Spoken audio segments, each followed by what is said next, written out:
बिस्मिल्लाहिर्रहमानिर्रहीम। Welcome to the web design and development lecture number 8।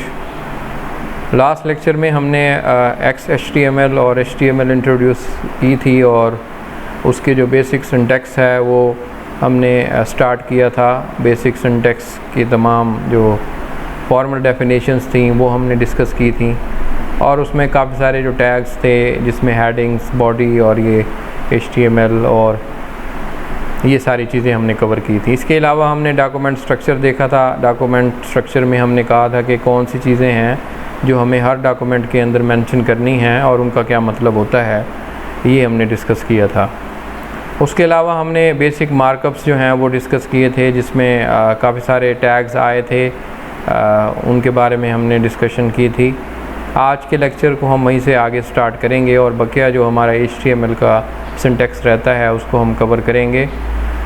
तो overview जिसमें हम सबसे पहले आज देखेंगे इमेजेस का क्या रोल है, कैसे बनाते हैं और किस तरह यूज़ करते हैं। हाइपरटेक्स्ट लिंक्स को देखेंगे आज के लेक्चर में। लिस्ट देखेंगे कौन कौन सी अवेलेबल हैं और टेबल्स की बात करेंगे, फॉर्म्स और difference between the HTML and XHTML के बारे में बात करेंगे। तो कुछ लेक्चर्स आज ये लिस्ट तक जो है हम करेंगे कवर, बाकी हिस्सा जो है वो थर्ड लेक्चर में होगा। तो स्टार्ट करते हैं। सबसे पहले इमेजेस क्या होते हैं। इमेजेस का आपको पता है कि वेब पेज के ऊपर इमेजेस जो हैं वो काफ़ी इम्पोर्टेंट हैं। आजकल की जो वेबसाइट्स हैं उसमें इमेजेस का रोल काफ़ी बढ़ गया है ग्राफिक्स का, तो इसलिए हमें इमेजेस बहुत ज़्यादा यूज़ करने पड़ते हैं। और इसके अलावा अगर कोई हमारी वेब एप्लीकेशन है जहाँ पे हमारा एम्प्लॉयज़ का डाटा है या किसी प्रोडक्ट्स का डाटा है, तो आप देखते हैं कि फ़र्ज़ करें कोई ऑनलाइन शॉपिंग वेबसाइट है जैसे दराज है पाकिस्तान में, वहाँ पे हर प्रोडक्ट के साथ उसके इमेजेस दिए जाते हैं। तो वो इमेजेस कैसे हम लगाएं उसके अंदर और उन किस तरीके से हम उसको ऑप्टिमाइज़ करें, ये सारी चीज़ें हमारी इस इमेजेस के अंदर हम डिस्कस करेंगे। तो इसमें जो basically image is stored in A file which is specified in XHTML request. तो इमेज जो आपका होता है वो आपके किसी डेस्कटॉप में फ़ाइल की सूरत में होता है, यानी आप जो इमेज लगाना चाहते हैं वेब पे वो इमेज आपके पास पहले से किसी एक फ़ाइल में पड़ा होगा। बेसिकली वो फ़ाइल जो है वो हमें इंसर्ट करनी पड़ती है अपने डॉक्यूमेंट में और फिर वो आपका ब्राउज़र शो करता है उसको। तो इसका सिंटैक्स हम देख लें कि इसके लिए जो बेसिकली हम टैग इस्तेमाल करते हैं,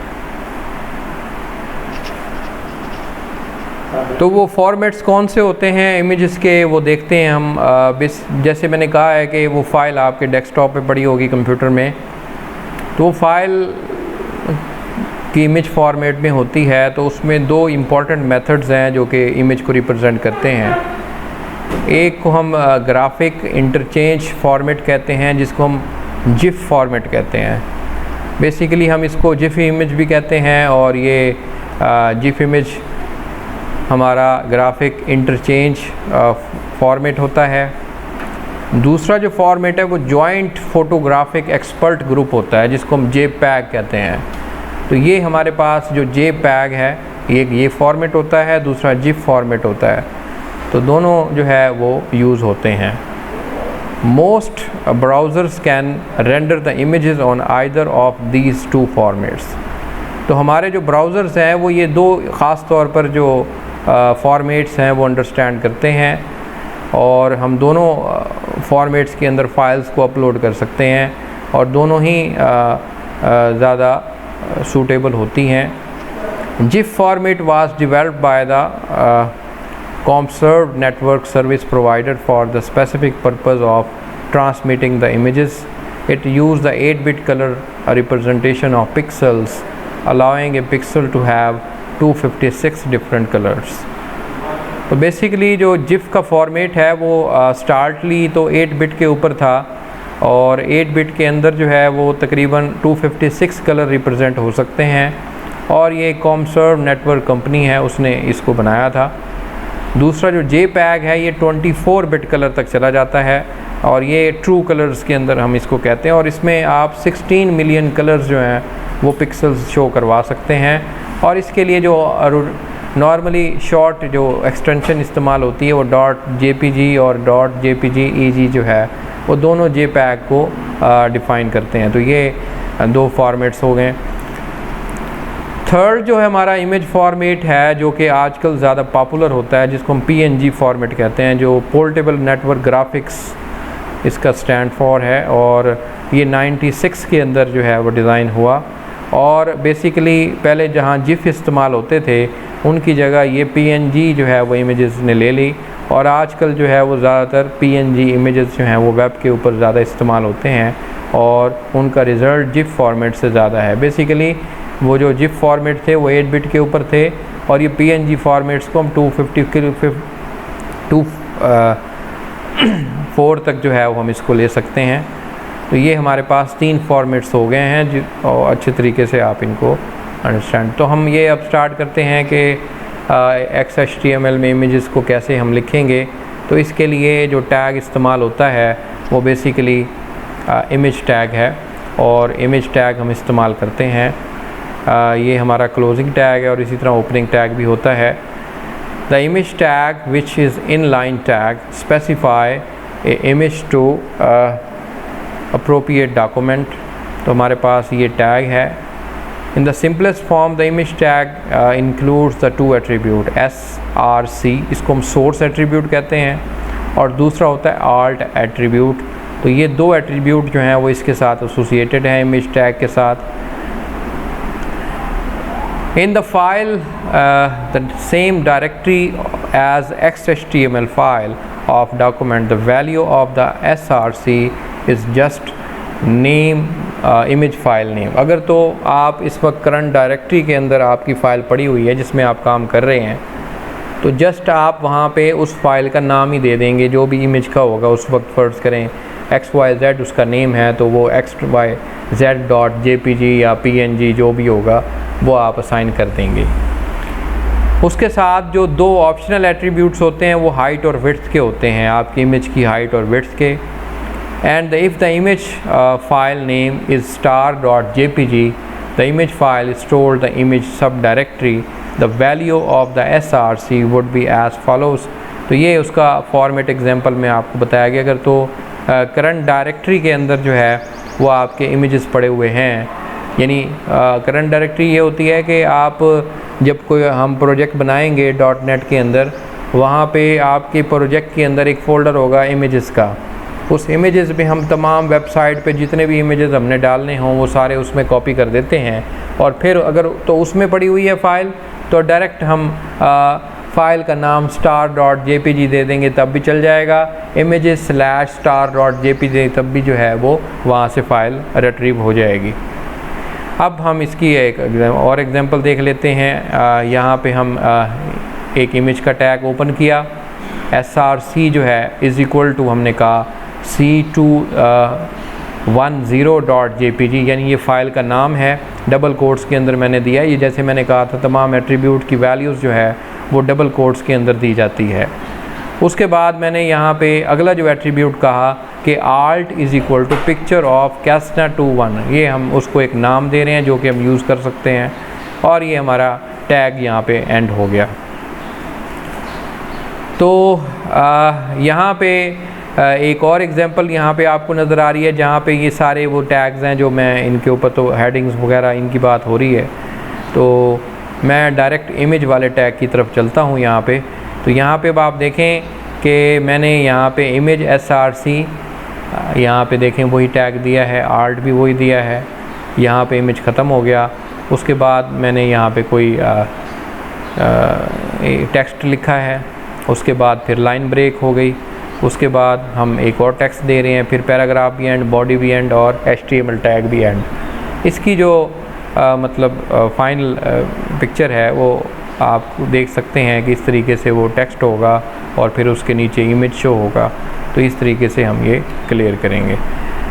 तीसरी जो चीज़ होती है वो होती है डॉक्यूमेंट वैलिडेशन, यानी XHTML की डॉक्यूमेंट वैलिडेशन क्या चीज़, ये भी इमेजेस के अंदर इस्तेमाल होती है।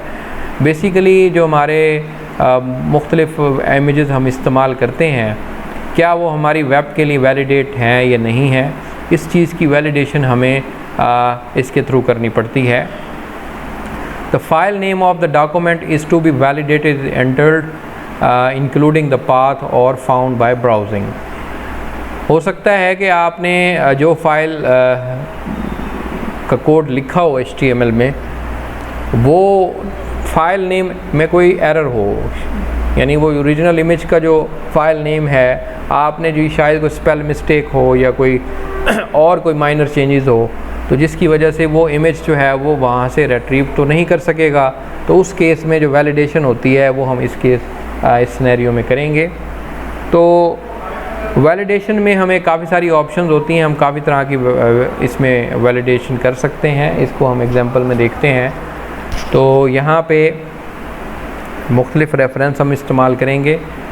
मिसाल के तौर पर चेक बटन अगर क्लिक होगा तो the file specified is uploaded to the validate server and where the validation is run on it. तो यहाँ पे अभी हम उसको देखते हैं कि वहाँ पे हमारे पास जो ऑप्शंस हैं वो जब चेक हो जाती हैं तो उसमें वैलिडेट। तो ये आपके सामने फ़र्ज़ करें ये इमेज है, ये हमारा वेब पेज है। इस वेब पेज के ऊपर हमने वैलिडेशन ऑन की, यानी ये जो मार्कअप वैलिडेशन सर्विसेज हैं वहाँ पे गए। हम उस फाइल, यानी जो भी आपकी फ़ाइल है जो आप वेब पे अपलोड करना चाहते हैं, उसको यहाँ से ब्राउज़ करें, वो सिलेक्ट करें और फिर यहाँ चेक पे क्लिक कर दें।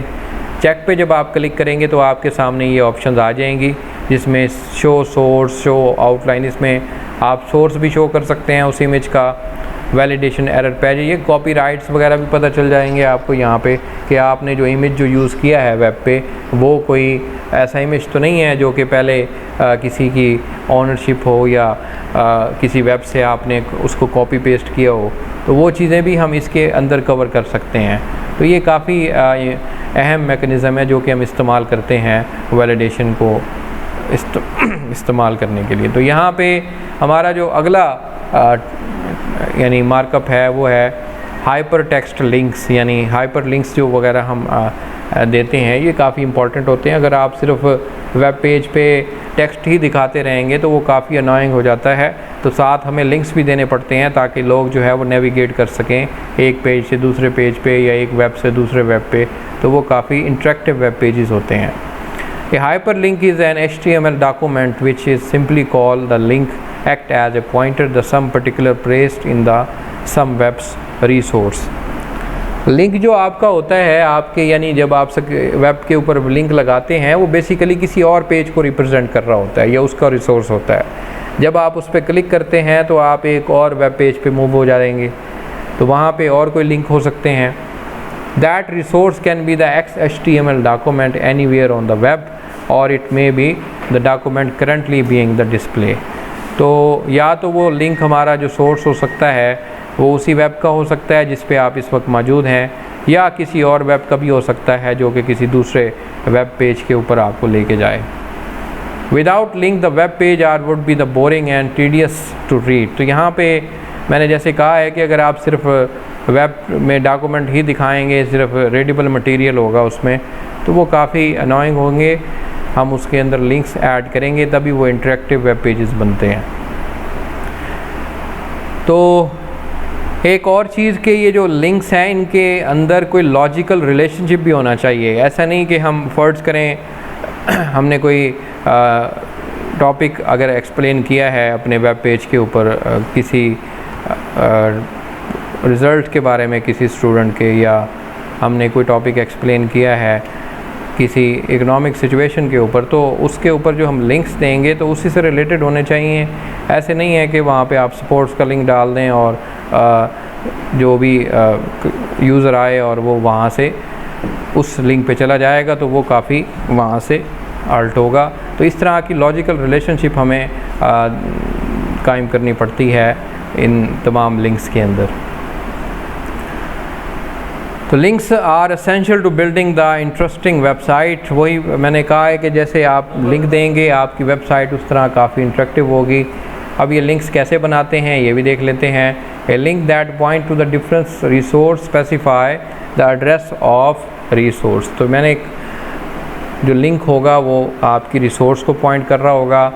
बेसिकली वो लिंक किसी फ़ाइल या किसी डायरेक्टरी का पाथ भी हो सकता है। जैसे आपने कोई फ़ाइल दी तो वहाँ पे जब आप यूज़र क्लिक करेगा तो वो फ़ाइल डाउनलोड होना स्टार्ट हो जाएगी, या कोई पाथ हो सकता है किसी और डायरेक्टरी का।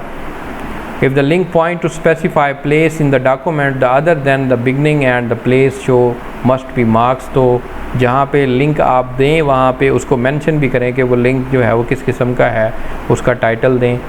तो लिंक के लिए जो हम टैग इस्तेमाल करते हैं उसको एंकर टैग कहते हैं। तो ये ए से स्टार्ट होता है, ये इसको हम एंकर टैग कहेंगे। And the anchor tag specify the link is called the source of that link. Basically ये एंकर टैग जो है वो आपकी सोर्स को एक्सप्लेन कर रहा होगा जो आप उस लिंक में पुट करेंगे। Document whose address is specified in the link called the targeted of that link। तो वो डॉक्यूमेंट यानी जो उस लिंक के ज़रिए ओपन होगा तो वो भी उसमें हमें स्पेसिफाई करना पड़ेगा कि भाई कौन सा वो डॉक्यूमेंट है। डायरेक्ट हम लिंक दे देंगे तो उससे तो जो वेब पेज पे ये चीज़ एक्सप्लेन नहीं होगी कि वो किस किस्म का लिंक है और उसमें इंफॉर्मेशन क्या पड़ी हुई है। In the case of many tags anchor tag can be include the many different attribute. अगर एक से ज़्यादा लिंक्स आप देते हैं तो टैग्स बहुत ज़्यादा हो जाते हैं, तो उसके लिए हमें एट्रीब्यूट डिफ़ाइन करने पड़ते हैं। तो उसके लिए जो हमें एट्रीब्यूट डिफ़ाइन करने पड़ेंगे वो HREF है। HREF जो है वो हम कहते हैं an acronym of the hypertext reference, जो है वो ये रेफरेंस के लिए HREF का मेथड, ये एट्रीब्यूट है हमारे एंकर टैग का, ये हम यूज़ करेंगे। तो ये उस लिंक को हम इसके अंदर असाइन कर देंगे जो हमने ओपन करवाना है। ये एग्जांपल हम देखते हैं, यहाँ पे आप देखें ये हेडिंग्स है हमारी वेब पेज की, ये तो हम पहले देख चुके हैं। मैं यहाँ डायरेक्ट एंकर टैग पे आता हूँ तो यहाँ एक पैराग्राफ हमने स्टार्ट किया है और उसमें मैंने ये 1960 कैसना 200 दिया। ये ऊपर टाइटल शो होगा, जैसे आपको यहाँ आउटपुट में नज़र आ रहा है, ये हुआ शो। उसके बाद मैंने एंकर टैग स्टार्ट किया, उसके बाद उसकी जो एट्रीब्यूट HREF है उस इज़ इक्वल टू मैंने यहाँ पे वो यानी रेफरेंस दे दिया कि C210 data.html, ये मतलब फ़ाइल ओपन कर लो। उसके बाद यहाँ पे मैंने यहाँ पे ये क्लोज़ किया। क्लोज़ करने के बाद आपको मैंने यहाँ पे डायरेक्ट वो टेक्स्ट लिखा है कि भाई ये लिंक तो मैंने दे दिया, इस लिंक का मतलब क्या है, इस लिंक का मकसद क्या है, ये मैं यहाँ पे टेक्स्ट लिखूँगा कि भाई ये इन्फॉर्मेशन पड़ी है ये कैसना 210 की। अगर मैं ये नहीं दूंगा तो यूज़र को कैसे पता चलेगा कि भाई ये लिंक किस चीज़ का है। देखें जैसे ये लिंक अंडरलाइन हो गया है, साथ वही इन्फॉर्मेशन इसके ऊपर शो हो रही है। तो यूज़र जैसे ही चाहेगा कि मैंने ये इन्फॉर्मेशन देखनी है तो इस पर क्लिक करेगा और वहाँ पे नेविगेट कर जाएगा। यहाँ पे मेरा ये एंकर टैग ख़त्म हो गया। तो ये देखें कि किस तरीके से मैंने यहाँ पे ये टैग जो है वो यूज़ करके लिंक बना लिया है। आगे इसकी जो दूसरे चीज़ें हैं वो देखते हैं। टारगेट्स विद इन डॉक्यूमेंट्स, तो डॉक्यूमेंट्स के अंदर कोई चीज़ टारगेट करनी हो तो उसको हम लिंक्स के ज़रिए दे सकते हैं। Target element can include an ID attribute and which can then use to identify with the HREF tag. Example देखते हैं इसकी। यहाँ पे आप देखें कि मैं हेडिंग दे रहा हूँ H2 की ID इज़ इक्वल टू एवनिक्स, जो है यहाँ पे कह रहा हूँ एवनिक्स जो है वो मैं यहाँ पे ID इसको वैल्यू दी और इसका नाम मैंने शो कर लिया एवनिक्स और यहाँ पे हेडिंग 2 ख़त्म। अब इसको मैं आगे जो है वैल्यू को यूज़ करूँगा, यानी ये वाली वैल्यू है वो इस हेडिंग की एक आइडेंटिफायर बन जाएगा और वो आइडेंटिफायर मैं फिर कहीं भी यूज़ कर सकता हूँ। आगे मैं अभी इसको यूज़ करूँगा। तो यहाँ पे टारगेट लिंक पे जाने के लिए मुझे हैश ये सिंबल यूज़ करना पड़ेगा। इसको हम हैश साइन पढ़ते हैं, तो ये हम आइडेंटिफायर के साथ लगाएंगे। यहाँ पे अब आप देखें कि मैं अब टैग यूज़ करने लगा हूँ HREF is equal to double quotes के अंदर मैंने एवनिक्स लिखा है, लेकिन उसके साथ मैंने ये हैश साइन लगा दिया। अब हैश साइन का मतलब ये होगा कि ये मुझे यहाँ पे लेके जाएगा। बेसिकली ये आइडेंटिफायर जो मैंने जहाँ व्हाट इज़ अबाउट द एवनिक्स, मैं फर्ज करें अगर वो मैं ये वेबसाइट के ऊपर दिखाना चाह रहा हूँ कि ये एवनिक्स के बारे में अगर आप जानना चाहते हैं तो आप यहाँ पे नेविगेट कर जाएं। तो ये आइडेंटिफायर जो मैंने लगाया है उसके साथ मैं ये शार्प साइन लगा के, हैश साइन लगा के ये काम करने लगा हूँ। तो ये काफ़ी इम्पॉर्टेंट चीज़ है कि मैं किसी डॉक्यूमेंट के अंदर ही किसी चीज़ का रेफरेंस देता हूँ। फ़र्ज़ करें मैंने एक पैराग्राफ या हेडिंग कोई दी हुई है या एविनिक्स की अपने डॉक्यूमेंट के अंदर, तो नीचे मैं आके उसी को ही रेफरेंस करने लगा हूँ, तो मेरा ये तरीक़ाकार होगा। यहाँ पे अब एक और एग्जांपल के मैं यहाँ पे a1.html हैश एविनिक्स जो है वो यहाँ पे मैंने लिखा है। तो ये एक और तरीका है कि आप कोई दूसरे उसको हिस्से में लेके जाना चाहते हैं डॉक्यूमेंट के किसी दूसरे पार्ट में, तो यानी वो इस वेब पेज पे नहीं है, किसी और वेब पेज पे है, तो फिर वो ये वाला तरीका इस्तेमाल होगा जो आपको नीचे नज़र आ रहा है।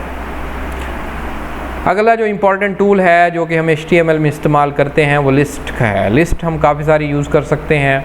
लिस्ट बेसिकली आप जैसे ग्रॉसरी की लिस्ट देखें, आप मुख्तलिफ लिस्ट है 1 2 3 आइटम्स लिखते हैं उसके अंदर, वैसे ही हम कोई लिस्ट बनाना चाहते हैं अपने वेब पेज के ऊपर। जैसे हम कोई आइटम कोई सेल कर रहे हैं तो वो आइटम की लिस्ट हम दिखाएंगे 1 2 3 4 5, तो वो वेब पेज के ऊपर कैसे शो हो वो चीज़ इसमें हम कैप्चर करेंगे। Both printed and displayed information in letter with the list, इस पर हम प्रिंटेड इंफॉर्मेशन भी शो कर सकते हैं और डिस्प्लेड इंफॉर्मेशन भी शो कर सकते हैं। XHTML provide the simple and effective way to specify the list in documents, तो काफ़ी सारे उसमें XHTML हमारे पास टैग्स इस्तेमाल होते हैं जो कि लिस्ट को डिनोट करेंगे। प्राइमरी लिस्ट जो है वो दो तरह के पार्ट्स होते हैं, यानी दो तरह की लिस्ट हम देखेंगे। एक अनऑर्डर्ड लिस्ट होती है, दूसरी ऑर्डर्ड लिस्ट होती है। अनऑर्डर्ड लिस्ट में जैसे हम ग्रॉसरी आइटम्स अगर हम कोई वेब पेज के ऊपर शो करना चाह रहे हैं तो वो अनऑर्डर्ड लिस्ट कहलाएगी। अगर कोई हम इंस्ट्रक्शंस देना चाह रहे हैं यानी कोई टेबल ऑफ कंटेंट बनाना चाह रहे हैं जैसे कि, उसके अंदर फिर हमें ऑर्डर लिस्ट जो है वो क्रिएट करनी पड़ती है। हम इन दोनों को देख लेते हैं और ये कैसे क्रिएट होती हैं इनको भी देख लेते हैं। अनऑर्डर्ड लिस्ट जो है वो उसके लिए जो टैग इस्तेमाल होता है वो UL इस्तेमाल होता है, और UL जो है वो ब्लॉक ऑफ द टैग है, यानी इसका एक पेयर है। इसके अंदर जो हम आइटम डालेंगे तो उसके लिए जो इस्तेमाल करेंगे वो LI का टैग इस्तेमाल करेंगे। लिस्ट बनाने के लिए UL टैग है, आइटम बनाने के लिए हमारे पास वो LI टैग है। तो इसके अंदर हम आगे टैग जो है वो यूज़ कर सकते हैं। बेसिकली बुलेट्स की फॉर्म में होंगे। बुलेट्स आपको पता है जैसे वर्ड में कोई उसको सिंबल दिया जाता है, या 1 2 3 अप टू द एन जो है वो उसमें आइटम्स हो सकते हैं। बेसिकली डॉक्यूमेंट जो है वो ये हमारा होगा जो ब्राउज़र हमें वैसे ही दिखाएगा जैसे हम उसका डॉक्यूमेंट बनाएंगे। अब इसकी एग्जांपल देख लें अनऑर्डर्ड लिस्ट की। मैं डायरेक्ट मूव कर रहा हूँ वहाँ पे, देखें मैंने यहाँ लिस्ट बनाई है, UL यहाँ मैंने टैग स्टार्ट कर दिया, उसके बाद मैंने उसके अंदर LI टैग स्टार्ट किया, ये LI टैग ख़त्म कर दिया, उसके बाद LI टैग ये ख़त्म कर दिया। तो तीन है, ये कैस्टना शॉक्स, ये बीच क्राफ्ट बोनांजा, ये पाइपर क्रॉक जो है, ये तीन आइटम्स मैं इसके अंदर ऐड कर रहा हूँ और यहाँ पे मैं लिस्ट ख़त्म कर देता हूँ। तो अब इसका आउटपुट भी आपको यहाँ पे नज़र आ रहा है। तो यहाँ पे सम, कॉमन, सिंगल इंजन, एयरक्राफ्ट तीन किस्म के हैं जो कि हमने दिखाए थे, तो तीनों बुलेट्स में शो हुए हैं। तो यहाँ पे आप इसको इजीली देख सकते हैं। दूसरी टाइप की जो लिस्ट थी वो ऑर्डर लिस्ट है। ऑर्डर लिस्ट जो है वो मैंने जैसे कहा इंस्ट्रक्शंस को डिफ़ाइन करने के लिए, या जैसे हम टेबल ऑफ कंटेंट बनाते हैं किसी बुक का, उसके लिए होता है। ये ऑर्डर लिस्ट जो है हमारे पास मैंने जैसे कहा इंस्ट्रक्शंस के लिए है। हम कोई टेबल ऑफ कंटेंट बना सकते हैं इसके अंदर बेसिकली हम सिक्वेंशली कोई चीज़ ऐड करेंगे, आइटम्स यानी 1 से स्टार्ट होगी और फिर उसके बाद 2 3 and up to the N. Basically sequential values इसमें अरेबिक न्यूमरल्स होते हैं, जैसे 1 से लेके ऑनवर्ड हमारे पास नंबर्स हैं। ऑर्डर लिस्ट जो स्टार्ट करते हैं वो OL टैग से है, अनऑर्डर थी UL से, ये है OL से। और आइटम डालने के लिए इसमें भी LI टैग इस्तेमाल करते हैं। तो डायरेक्ट एग्जांपल पे चलते हैं। यहाँ पे देखें मैंने OL टैग से लिस्ट स्टार्ट की। यहाँ पे अब आइटम देखें, सेट मिक्सचर टू रिच 1 है, फिर 2 है, 3, ये 3 आइटम्स है, बल्कि 5 ये आइटम्स आपके सामने शो हो रहे हैं। और यहाँ पे हमारे OL लिस्ट ख़त्म हो गई। यहाँ पे अब इसका डिफरेंस आप देख सकते हैं कि ये 1 से स्टार्ट हुआ, 2 3 4 and up to the N. तो ऑर्डर और अनऑर्डर में आपको यहाँ पे काफ़ी एग्जांपल से समझ आ गई होगी कि इनका क्या मतलब है। नेस्टेड लिस्ट भी हम बना सकते हैं, यानी एक लिस्ट के अंदर दूसरी, दूसरी के अंदर तीसरी, यानी अगर फ़र्ज़ करें एक मेन आइटम है, उसकी सब टाइप है, फिर उसके अंदर उसकी मज़ीद सब टाइप है, तो इस तरह को हम नेस्टेड लिस्ट जो है उस बना सकते हैं। ये लिस्ट वही है हमारे पास, ऑर्डर और अनऑर्डर, उसी को हम कंबाइन करके बनाएंगे। ये एग्जांपल से आपको नज़र आ रहा है कि यहाँ हम एक OL यानी ऑर्डर लिस्ट बना रहे हैं, उसके अंदर हमने एक आइटम डाला और उस आइटम के अंदर फिर हमने एक और लिस्ट बनाई, फिर उसके अंदर हम एक आइटम डाल रहे हैं, फिर एक और लिस्ट बना रहे हैं, फिर उसके अंदर 2 आइटम्स डाल रहे हैं, फिर ये सारे अंदर वाला जो हमारी लिस्ट है ये OL ये ख़त्म हुई, ये आइटम सारे क्लोज़ हुए, फिर हम एक और आइटम डाल रहे हैं, फिर एक और लिस्ट बना रहे हैं। तो आप देखेंगे एक लिस्ट के अंदर हम जैसे जैसे और लिस्ट बनाते चले जाएंगे, इस प्रोसेस को नेस्टेड लिस्ट कहते हैं। और आप यहाँ पे देखें कि हमारे पास ये एयरक्राफ्ट टाइप्स हैं, अब ये आउटपुट में शो हो रहा है कि हमारे पास सबसे पहले जनरल एविएशन है, उस जनरल एविएशन में सिंगल इंजन क्राफ्ट है, उसके बाद डुअल इंजन एयरक्राफ्ट है, ये 2 किस्म के हैं। अब इनके अंदर भी फर्दर टाइप्स हैं, टेल व्हील है, ट्राई साइकिल है, डुअल इंजन में विंग माउंटेड इंजन है और पुश पुल फ्यूल्स इंजन है। तो ये हमारे पास इसी तरह ये लिस्ट हमारी यूँ ख़त्म हुई। फिर उसके बाद जो दूसरी तरह के एयरक्राफ्ट हैं वो कमर्शियल एविएशंस हैं, जिसमें फिर डुअल इंजन और ट्राई इंजन आ जाते हैं। तो ये देखें कि किस तरीके से इस डॉक्यूमेंट को आप देख के अंडरस्टैंड कर सकते हैं कि कैसे मैंने यहाँ पे लिस्ट बनाई थी, ये नेस्टेड लिस्ट का क्या मतलब होता है। तीसरी चीज़ के लिस्ट को डिफ़ाइन कैसे किया जाए। A name implies definition list are used to specify the list of terms, definition and glossaries। आप देखते हैं कि बुक्स के एंड के ऊपर ग्लॉसरी होती है, तो उसमें टर्म्स होती हैं, उनकी एक्सप्लेनेशन के आगे पेज दिया जाता है, फिर हम वहाँ उस पेज के ऊपर मूव करते हैं, तो वो भी एक लिस्ट का हिस्सा होता है। इसी तरह टेबल ऑफ कंटेंट्स जो हैं वो हमें पहले से डिफ़ाइन करने पड़ते हैं। तो डेफिनेशन लिस्ट की हम DL टैग के ज़रिए जो है वो ऐड करते हैं, और उसके लिए जो हर डेफिनेशन के अंदर कंटेंट देंगे वो DT टैग होगा। लिस्ट बनाने के लिए DL होगा डेफिनेशन की, और हर टर्म को डिफ़ाइन करने के लिए हम DT टैग जो है वो यूज़ करेंगे। Definition themselves are specified the content of DD। एक और टैग यहाँ पे कि अगर तो कंटेंट ही अपने आप को वहाँ पे स्पेसिफाई कर रहा है तो उसके लिए फिर हम ये DD टैग इस्तेमाल करेंगे। तो ये सारे टैग जो हैं वो इसके लिए इस्तेमाल होते हैं। एग्जांपल पे यहाँ पे आप देखें कि मैंने स्टार्ट किया DL टैग। DL टैग के अंदर मैंने जो है वो DT टैग इस्तेमाल करके 152 लिखा और DT टैग क्लोज़ कर दिया। फिर DD टैग इस्तेमाल करके मैंने इसको डिफ़ाइन किया कि टू प्लेस ट्रेनर, फिर DD टैग क्लोज़ किया। यहाँ पे देखें मैंने अब इसकी आउटपुट में 152 लिखा गया, उसके नीचे अब देखें कि ये टू प्लेस, कहने का मतलब ये है कि ये 152 के ऊपर ये टू प्लेस ट्रेनर जो है इसकी डेफिनेशन वहाँ पे मौजूद है। तो यहाँ पे आप देखें कि 172 है, तो 172 मतलब ये स्मॉलर 4 प्लेस एयरप्लेन है। तो ये वाली टर्म आप देखना चाहते हैं तो 172 पे मूव करें। तो ये आप डेफिनेशन भी साथ इस लिस्ट की बना सकते हैं, इस तरीके से वो क्रिएट होगी। तो आज का लेक्चर हम यहाँ पे ख़त्म करते हैं, और बेसिकली आज के लेक्चर में हमने इमेजेस को देखा है XHTML में कैसे डिफ़ाइन करते हैं और उनके टैग्स कौन कौन से हैं, और उसके अलावा हमने लिस्ट को इंट्रोड्यूस किया है। 2 तरह की ऑर्डर्ड और अनऑर्डर्ड लिस्ट देखी, उनकी एग्जांपल्स देखी, और इसके अलावा हमने उनकी डेफिनेशंस भी देखी। तो आज का लेक्चर हम यहाँ पे ख़त्म करते हैं। अगले लेक्चर के लिए खुदा हाफ़िज़।